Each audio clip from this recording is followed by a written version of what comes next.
Good afternoon children.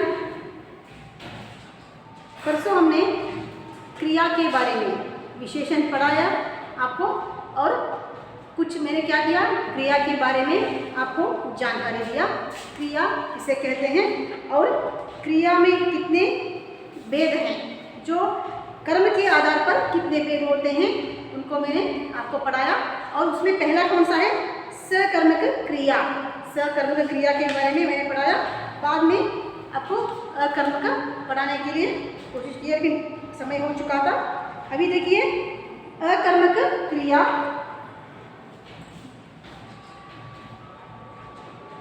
कर्मक या अकर्मक बोलते हैं उसको।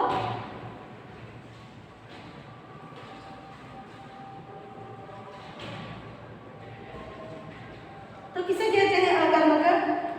सकर्मक, जिसके साथ कर्म होता है उसे सकर्मक कहते हैं, और उसका सीधा फल, कार्य जो चल रहा है उसका सीधा फल कर्ता पर न पड़कर कर्म पर पड़े, उसे सकर्मक क्रिया कहते हैं। अभी देखिए उसका विलोम है, ये विरुद्ध है। जिस क्रिया का कोई कर्म नहीं होता,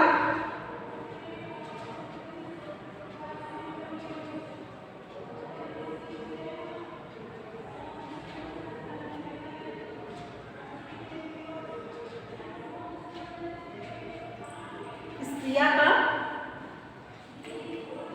कोई कर्म नहीं होता,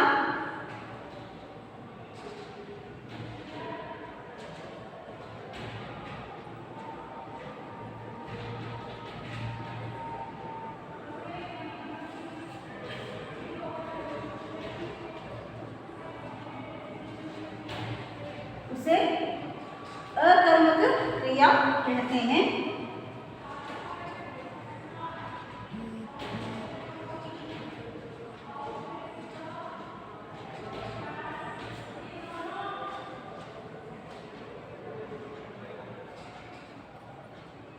हाँ देखिए यहाँ पर, जिस क्रिया का कोई कर्म नहीं होता, तो सकर्मक किसे कहते हैं? जिसके साथ कर्म होता है। जिसके साथ कर्म होता है उसे क्या कहते हैं? सकर्मक क्रिया कहते हैं। जिसके साथ कर्म न हो उसे क्या कहते हैं? अकर्मक क्रिया कहते हैं।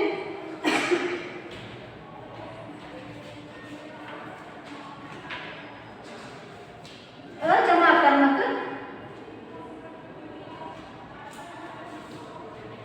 अजमा कर्मक अर्थात कर्म रहित,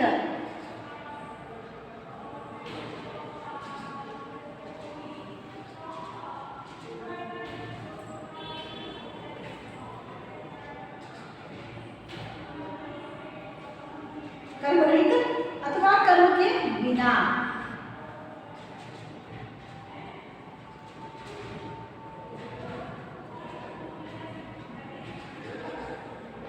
हाँ देखिए, अकर्मक अर्थात कर्म रहित। कर्म सहित का मतलब क्या है? कर्म के साथ। हाँ, कर्म रहित का मतलब बिना कर्म के। हाँ देखिए, अजमा कर्मक अर्थात कर्म रहित अथवा कर्म के बिना।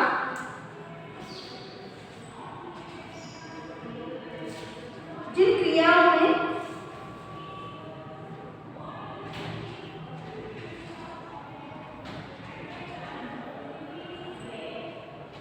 के साथ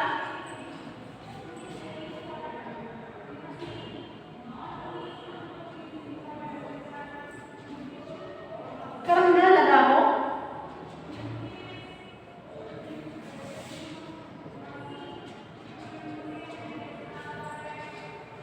तथा क्रिया का फल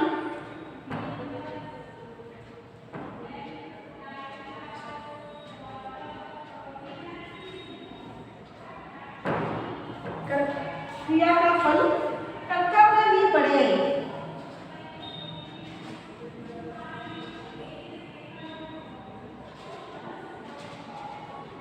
कर्ता पर ही पड़े, उन्हें अकर्मक क्रिया कहते हैं।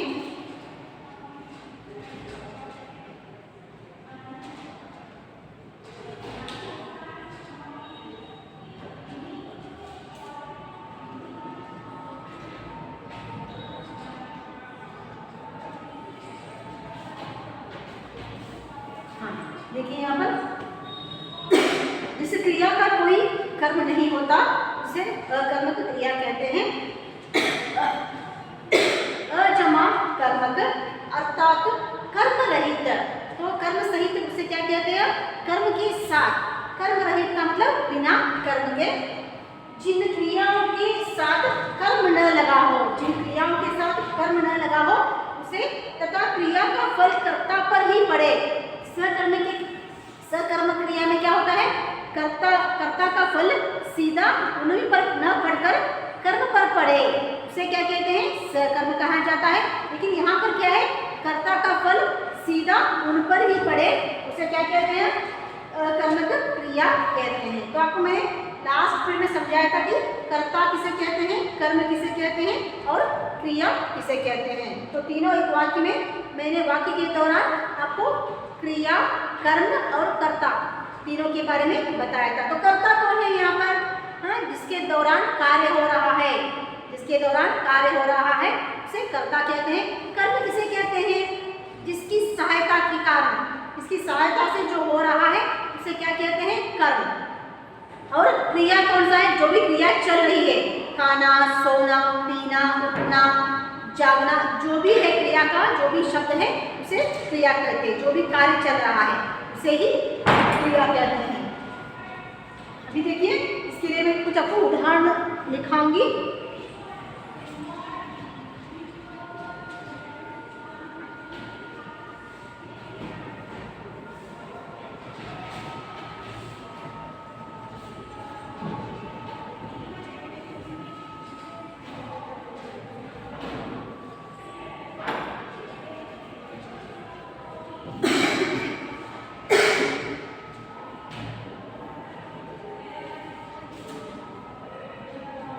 कर्म की क्रियाओं के लिए उदाहरण देखिए।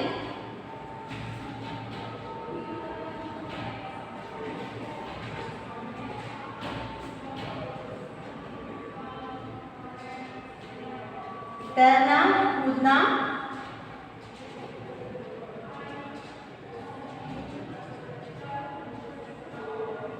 तैरना, कूदना, सोना,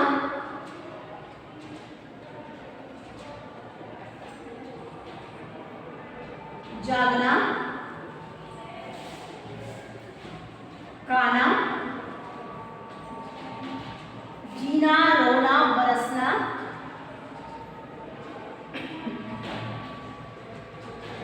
ये सभी क्या है? अकर्मक क्रियाओं के लिए उदाहरण। तो इसका सीधा फल किस पर पड़ रहा है? जो कर्ता पर पड़ेगा ये सभी, क्योंकि उसके दौरान एक कार्य हो रहा है, यहाँ पे सीधा फल उस पर ही पड़ता है। अभी हम क्या करेंगे? कुछ जैसे हमने क्या किया? अभी कर्म के आधार पर सकर्मक और अकर्मक वेदों को देखा। अभी हम क्या करेंगे? रचना के आधार पर रचना के आधार पर क्रिया के वेद।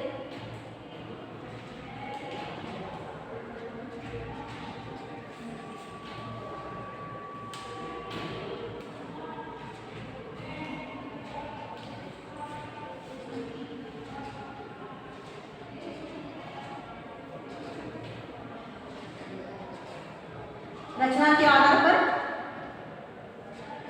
क्रिया के वेद। तो रचना के आधार पर क्रिया के वेद 4 है। संयुक्त क्रिया,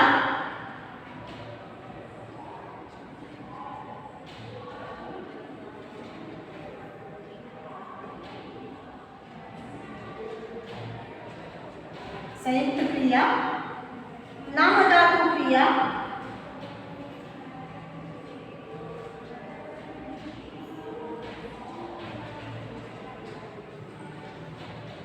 तीसरा प्रेरणार्थक,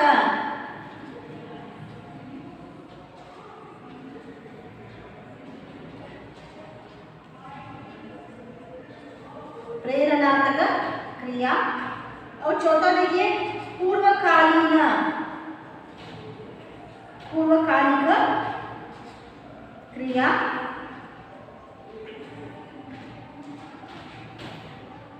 पूर्वकालिक क्रिया। तो देखिए, रचना कर्म के आधार पर क्रिया के वेद लिखिए। अगर आपको टेस्ट में देते हैं तो क्या करना है आपको? कर्म के आधार पर 2 ही है। कौन कौन से? सकर्मक और अकर्मक। अगर आपको रचना के आधार पर रचना के आधार पर क्रिया के वेग कितने हैं और कौन कौन से हैं, यह प्रश्न पूछेंगे तो आपको क्या करना पड़ेगा। रचना के आधार पर क्रिया के वेग 4 है, वो कौन कौन से हैं। संयुक्त क्रिया, नामधातु क्रिया, प्रेरणात्मक क्रिया, पूर्वकालिक क्रिया, चारों को लिखना है। अभी मैं क्या करूँगी, संयुक्त क्रिया के बारे में आपको समझाऊंगी।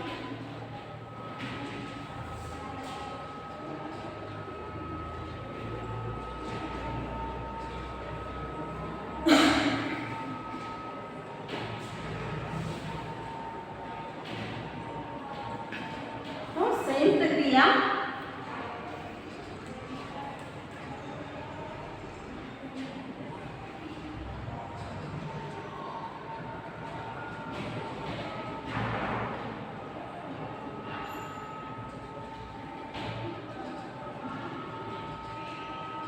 संयुक्त क्रिया तो क्या होता है संयुक्त क्रिया, किसे कहते हैं हम संयुक्त क्रिया।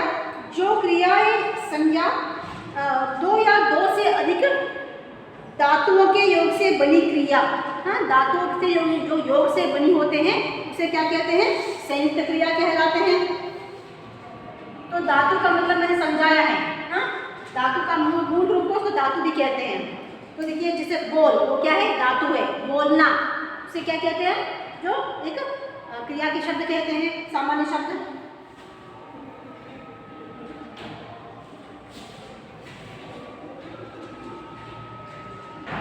परिभाषा क्या है, दो या दो से अधिक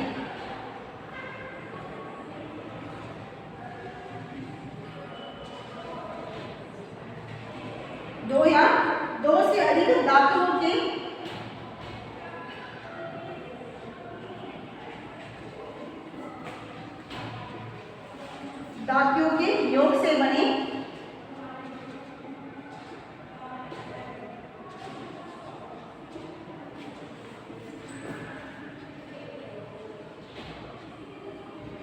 से बने क्रिया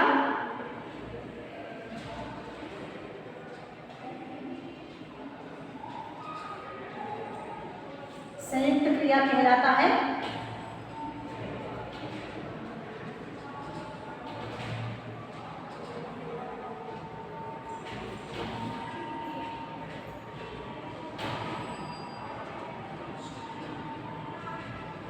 देखिए यहाँ पर दो या दो से अधिक धातुओं के योग से बनी क्रिया, हाँ, जो दो या दो से अधिक, दो हो सकता है उसमें धातु का जो रूप दो से अधिक हो सकता है। उन अगर ऐसे जो क्रिया के संयुक्त क्रिया के ये होते हैं, शब्द होते हैं, उसे क्या कहते हैं, संयुक्त क्रिया कहते हैं। अभी देखिए संयुक्त व्यंजन बोलते हैं, संयुक्त अक्षर बोलते हैं। क्यों बोलते हैं, क्योंकि दो दो व्यंजन मिलकर बने हुए हैं। दो का संयुक्त का मतलब दो, हाँ, तो अभी देखिए मिलकर बना हुआ।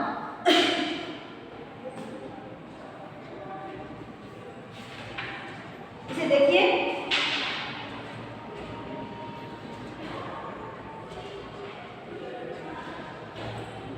मामा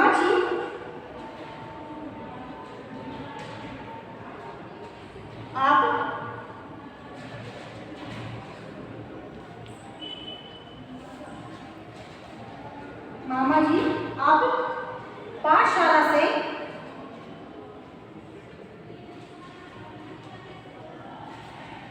लौट आए।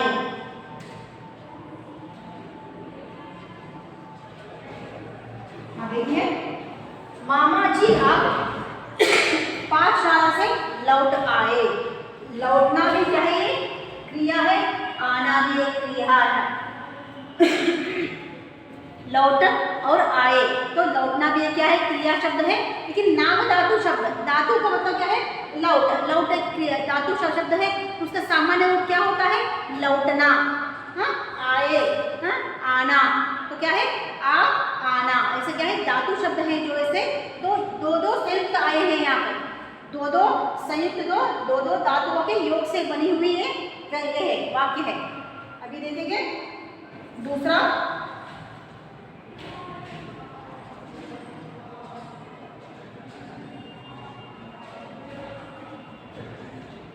शर्मा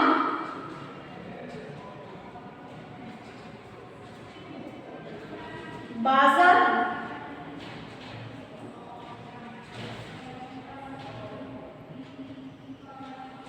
ठीक है। शायद माँ सो गई, सो गई। यहाँ पे देखिए शायद माँ सो गई, सोना भी एक क्रिया है, गई का मतलब वो भी क्या है, जाना। तो जाना का मतलब क्या है, वो भी क्रिया है। तो दो दो अगर ऐसे संयुक्त व्यंजन आएंगे तो उसे क्या कहते हैं, संयुक्त जो क्रिया के शब्द आएंगे उसे संयुक्त क्रिया कहते हैं। दो या दो से अधिक धातुओं के योग से बनी क्रिया संयुक्त क्रिया कहलाता है। मामा जी आप पाठशाला से लौट आए, शायद माँ सो गई। लौट आना या लौटना या आना दोनों क्या है, क्रिया से शब्द है और धातु से संबंधित शब्द है। अभी देखिए सो गई, सोना भी एक क्रिया है, जाना भी, सो गई मतलब सो उसमें नींद में गई हो, तो जाना भी एक क्या है, वो क्रिया है। अभी हम क्या करेंगे, जो दूसरा है उसको लिखेंगे। दूसरा कौन सा है, नाम धातु क्रिया।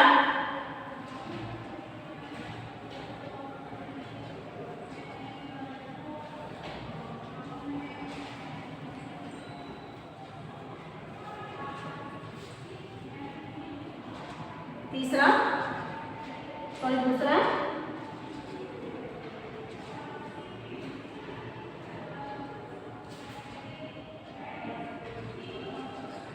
नाम धातु क्रिया। तो अभी देखिए नाम धातु क्रिया किसे कहते हैं हम, जो क्रियाएं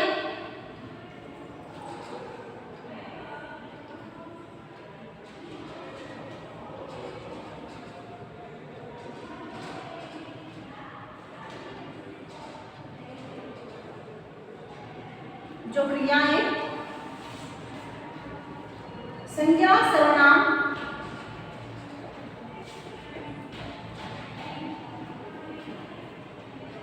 संज्ञा सर्वनाम विशेषण तथा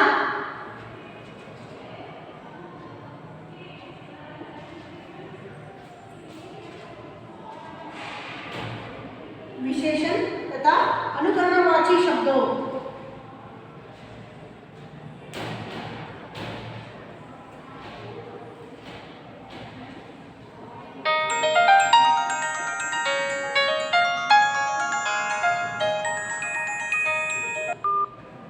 अनुकरणवाची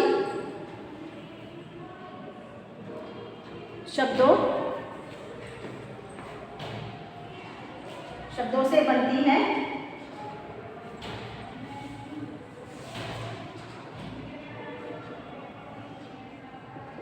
उन्हें क्या कहते हैं, उन्हें नाम बताया, वे नाम धातु क्रिया है।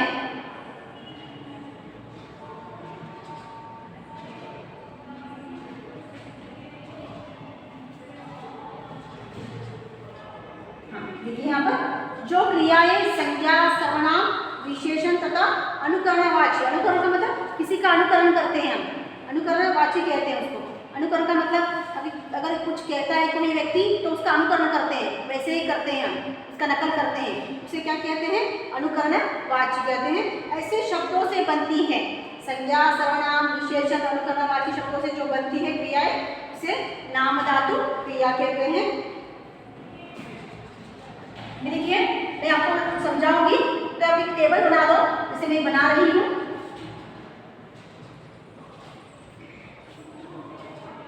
यहाँ पे देखिए तो क्या है, मैं संज्ञा का आपको दिखाऊंगी।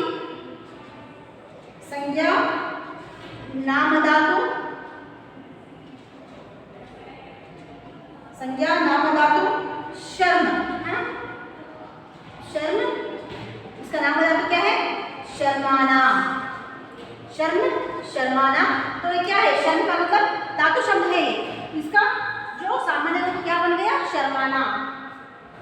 लोभ लुभाना,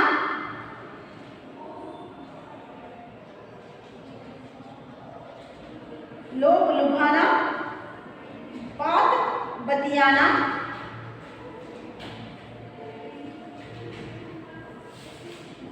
बात बतियाना।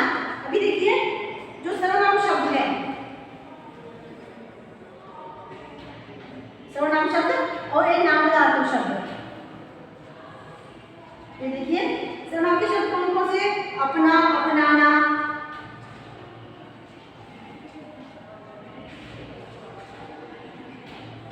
देखिए यहाँ पर जो क्रिया है संज्ञा, सर्वनाम, विशेषण तथा अनुकरणवाची शब्दों से बनती है, वे नाम धातु क्रिया कहते हैं। तो देखिए शर्म, शर्माना, लोभ, लोभाना, बात, बतियाना, अपना, अपनाना। अभी हम क्या करेंगे, जो विशेषण शब्द से संबंधित है जो धातु के शब्द वो लिखेंगे।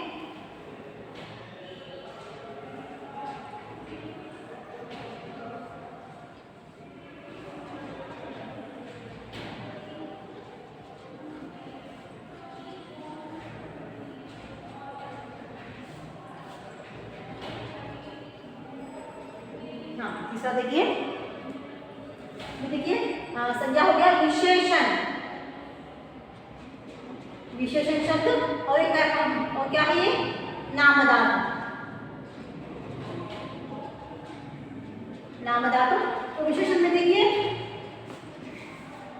गरम, गरमाना, गरम, गरमाना, लालच, लालचाना, लालच, लालचाना। तो ये भी देखिए विशेषण जैसे हो गया। अनुकरणवाची शब्द देखिए,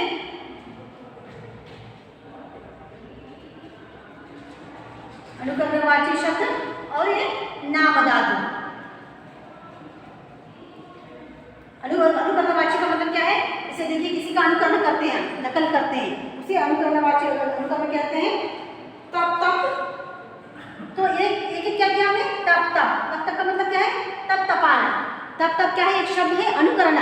एक बार तप कह दिया तो एक दूसरी बार हमने अनुकरण किया उसका, तप, तप।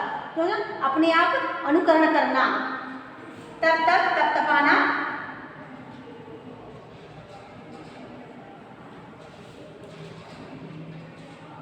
टन, टन, टन, टनाना,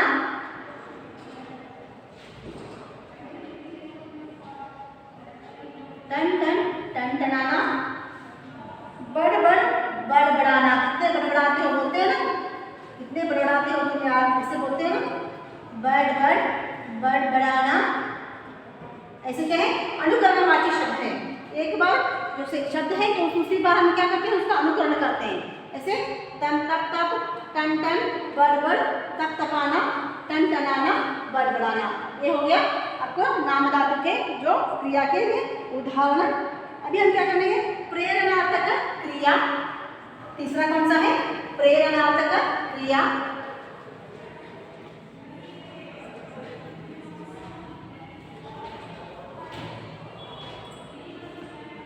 चौथा, तीसरा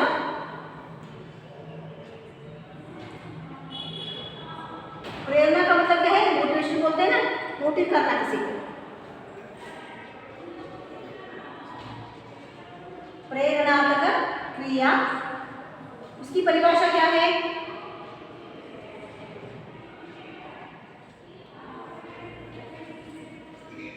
जिस क्रिया को कर्ता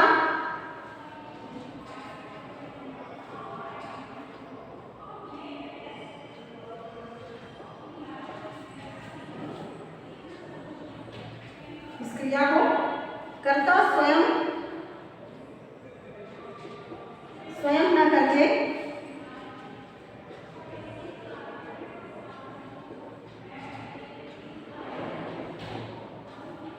दूसरे को करने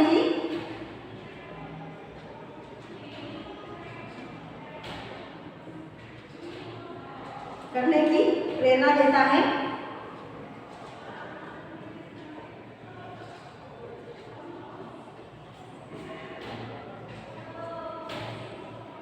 उसे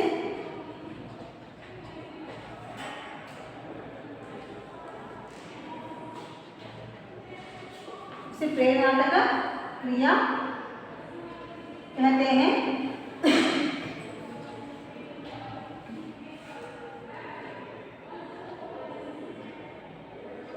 देखिए इस क्रिया को कर्ता स्वयं न करके, कर्ता यहाँ पर कौन है? जो कार्य कर रहा है उसे कर्ता कहते हैं।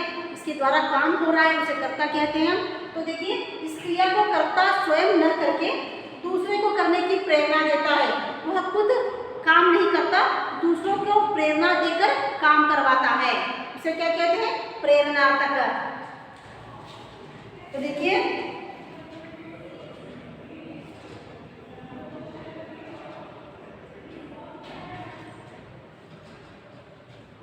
मामी जी ने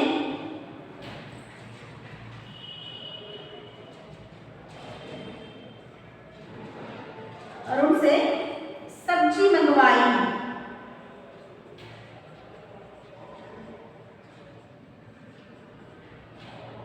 सब्जी मंगवाई। देखिए यहाँ पर मामी जी ने अरुण से सब्जी मंगवाई। मामी जी ने क्या किया? खुद न काम करके अरुण को मोटिव किया, प्रेरणा दिया उसको प्रेरणा देकर काम करवाया, सब्जी मंगवाया। समझ में आ गया? दूसरा,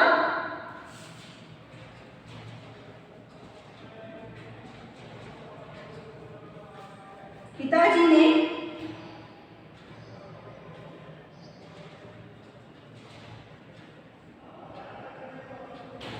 गीता से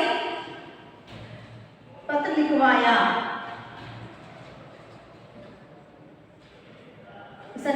पिताजी ने क्या किया? गीता से पत्र लिखवाया। पिताजी खुद पत्र नहीं लिखा, उन्होंने क्या किया? उनको प्रेरणा दिया पत्र लिखो करके। हाँ, तो उसने गीता से काम करवाया। तो देखिए खुद काम न करके, स्वयं काम न करके दूसरों को प्रेरणा के दौरान जो काम करवाता है उसे क्या कहते हैं? प्रेरणार्थक क्रिया। समझ में आ गया? अभी चौथा देखिए,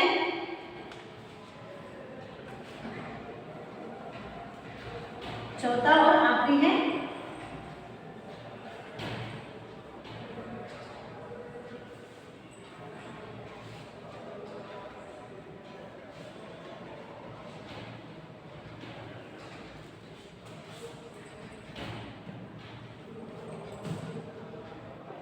चौथा। तो चौथा कौन सा है इसमें? पूर्वकालिक क्रिया।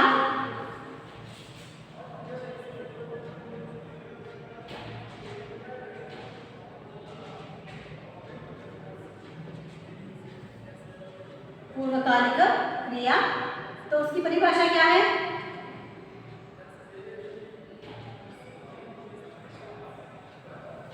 पूर्वकालिक क्रिया जिस वाक्य में मुख्य क्रिया से पहले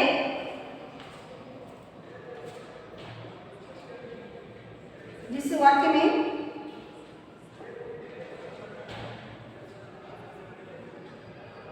मुख्य क्रिया से पहले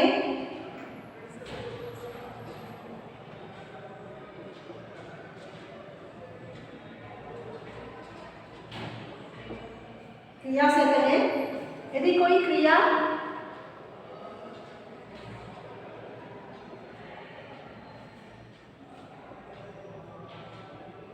कोई क्रिया हो जाए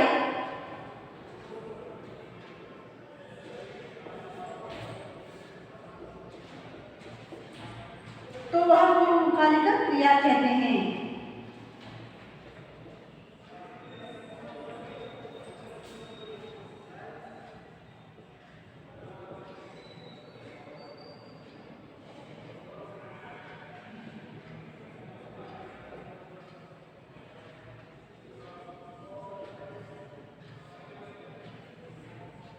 हाँ देखिए, जिस वाक्य में मुख्य क्रिया से पहले एक क्रिया मुख्य क्रिया चल रही है, मुख्य इंपॉर्टेंट क्रिया चल रही है, उससे पहले कोई क्रिया का शब्द आए उसमें, उस वाक्य में, उसे क्या कहते हैं?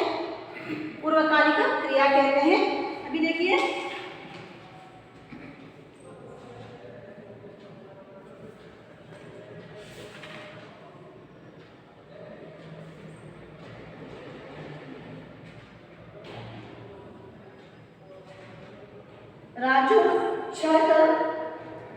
राजू दौड़कर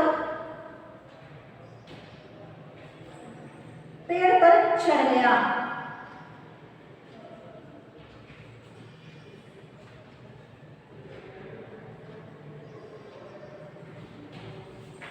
दूसरा,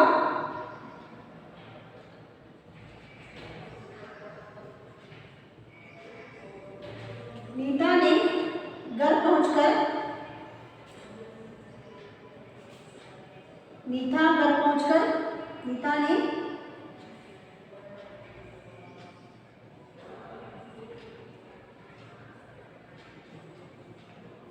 पढ़ाई किया। तो नीता ने क्या किया, घर पहुंचकर उसने पढ़ाई किया। तो यहाँ पे क्या है, दो दो क्रिया वाले शब्द आए हैं। मुख्य क्रिया क्या चल रही है, चढ़ना, चढ़ना मुख्य क्रिया है यहाँ पर। उससे पहले, उसके पूर्वकालिक, उससे पूर्व और एक यहाँ पर क्रिया हो गया है। उसने क्या किया, राजू दौड़कर पेड़ पर चढ़ गया। चढ़ना एक क्रिया है और वो भी क्या इंपॉर्टेंट मुख्य क्रिया है ये। तो मुख्य क्रिया किसे कहते हैं, जो वहां तक पहुंच जाए जहां वो जाना चाहता है। तो चढ़ना उसकी क्रिया क्या है, लक्ष्य था, चढ़ गया वो। लेकिन उससे पहले और एक क्रिया हो चुकी है, उसे क्या कहते हैं, पूर्वकालिक क्रिया कहते हैं। नीता ने घर पहुंचकर पढ़ाई किया। पढ़ना, पढ़ाई करना उसकी मुख्य लक्ष्य है, कर रही है, पढ़ाई कर रही है, क्रिया चल रही है, तो क्रिया हो गया है। लेकिन उससे पहले देखिए पहुंचकर, पहुंचकर, घर पहुंचना, ये भी एक क्या है, क्रिया है। तो उसे क्या कहते हैं, पूर्वकालिक क्रिया कहते हैं। देखिए पूर्वकालिक क्रिया, जिस वाक्य में मुख्य क्रिया से पहले यदि कोई क्रिया हो जाए तो वह पूर्वकालिक क्रिया कहलाती है। राजू दौड़कर पेड़ पर चढ़ गया। नीता ने घर पहुंचकर पढ़ाई किया। तो मैंने अभी क्या किया, जो क्रिया की रचना के आधार पर, कल मैंने परसों मैंने कर्म के आधार पर आपको क्रिया के भेदों को समझाया था। अभी मैंने जो रचना के आधार पर, अभी मैंने क्या किया, क्रिया के भेदों को समझाया। चार भेद हैं। रचना के आधार पर कितने हैं, 4 भेद हैं। तो कर्म के आधार पर 2 हैं।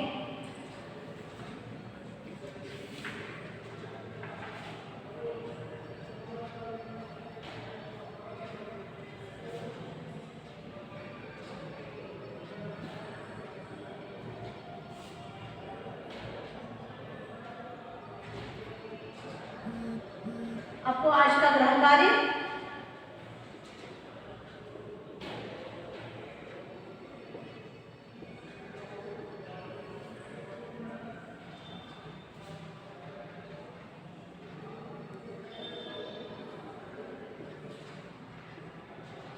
निम्नलिखित वाक्यों में,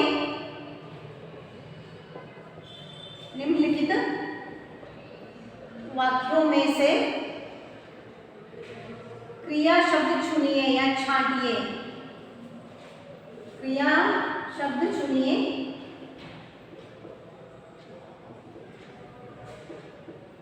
क्रिया शब्द चुनिए।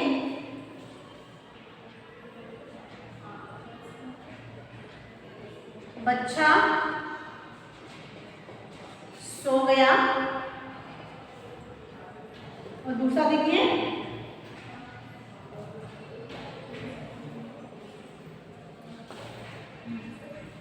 कुछ बच्चे पौधे लगा रहे हैं। कुछ बच्चे पौधे लगा रहे हैं। अभी देखिए, पौधा लगाना भी एक क्या है, क्रिया है। पौधा लगाना भी एक क्रिया है। तो क्रिया चल रही है यहाँ पर। तो देखिए कौन सी क्रिया चल रही है, पौधा लगाना। अभी देखिए, कुछ बच्चे पौधे लगा रहे हैं।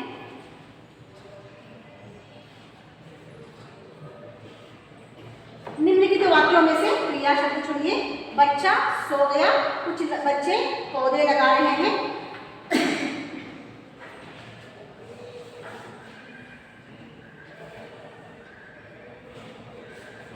पक्षी उड़कर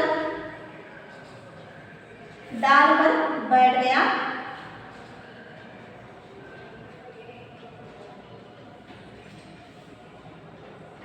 पक्षी उड़कर डाल पर बैठ गया।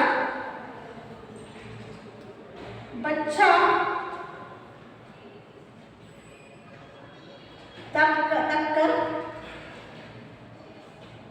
थक कर सो गया। हाँ, यहाँ पे देखिए, निम्नलिखित वाक्यों में से क्रिया शब्द चुनिए। पहले 2 शब्द, 2 वाक्य है, बच्चा सो गया, कुछ बच्चे पौधे लगा रहे हैं। ये दोनों वाक्यों में क्या करना है आपको, क्रिया से संबंधित शब्द चुनना है। लेकिन क्वेश्चन नंबर 3 और 4, पक्षी उड़कर डाल पर बैठ गया, बच्चा टक्कर सो गया। फिर देखिए पक्षी उड़कर डाल पर, ये दोनों तीसरा और चौथा, ये दोनों प्रश्न किस, यहाँ पे देखिए ये दोनों प्रश्न हाँ किस क्रिया से संबंधित है। क्रिया किस क्रिया भेद से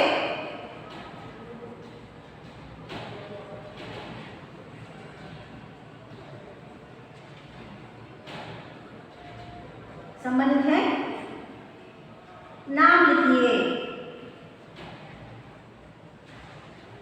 हाँ देखिए यहाँ पर ये दोनों वाक्यों में क्या क्या चुनना है आपको, क्रिया से संबंधित शब्द चुनना है।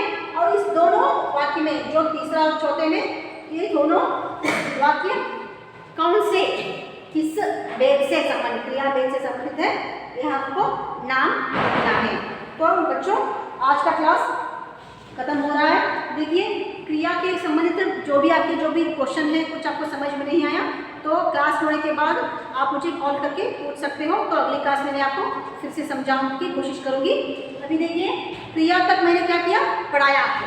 कल क्या करेंगे, आपको पाठ शुरू करेंगे, लेसन शुरू करूंगी मैं आपको कल कौन सा जो 7वीं कक्षा का जो बुक है आपका, हाँ दुर्वा भाग 2, तो उसको क्या करना है, उसको अगर आपने नहीं लिया है तो स्कूल से ले लीजिए, बुक से टेक्स्ट बुक आए हैं ले लीजिए।